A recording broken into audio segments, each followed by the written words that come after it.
Come on in, please. The former mayor of Shiloh, Israel, frequent guest on the program, and a popular guest, I might add, David Rubin. You know, the left in this country seems to be saying that the president was inflammatory and that he was in some way bombastic.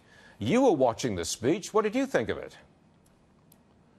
Well, we call that politics over here in Israel, Stuart. Dianne Feinstein is just the prototype of left-wing politics, and she'll react that way to anything that Trump might do. I actually was very impressed with Trump's speech. I think that we can clearly say after hearing that speech that the age of American naivete is over. He called out Hezbollah by name as a terrorist organization. He called out terror organizations by name. He went flat out straight at them. I'm sure you approve of that. And we saw Prime Minister Netanyahu, I think it was the second or third row, significant applauding frequently throughout the program. This is the kind of speech that Israel wanted to hear and has not heard for many years, correct? That's very true.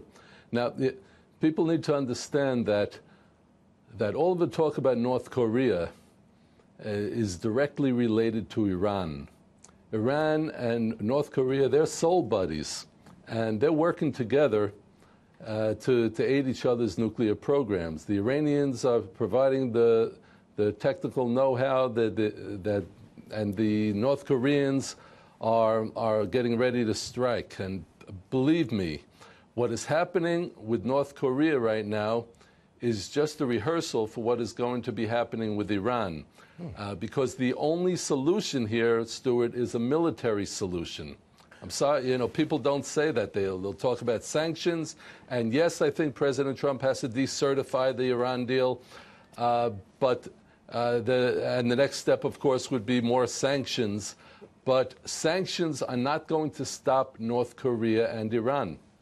So you're saying in the long run, you're keying off the president's speech, you're saying in the long run, there is a military option, and in all probability, it will be used, North Korea and Iran. That's your neck of the woods. I did not say that there is a military option. I said that the military option in this case with Iran and North Korea is the only option. It's the only option that's going to work. The sanctions have passed already. Yes, they should continue them to weaken North Korea and to weaken Iran, but sanctions are not going to stop these two countries from acquiring and eventually trying to use nuclear weapons. That's a very hard line, David. You're shaking your head. Hold on a second, Dave. Peter Kernan, you're shaking your head? Well, I think it's accurate to say that we've really nearly exhausted all options. The difficulty is, if you think of the town of Richmond, Virginia, that's how many American citizens live in South Korea, majority of them in the greater Seoul area. This is a very, very risky place to employ or to deploy a military strategy. Okay. Back to you, David. Last word to you. I'm not saying that... Go ahead. Yes, Stuart.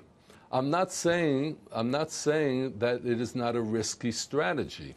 There is risk in war.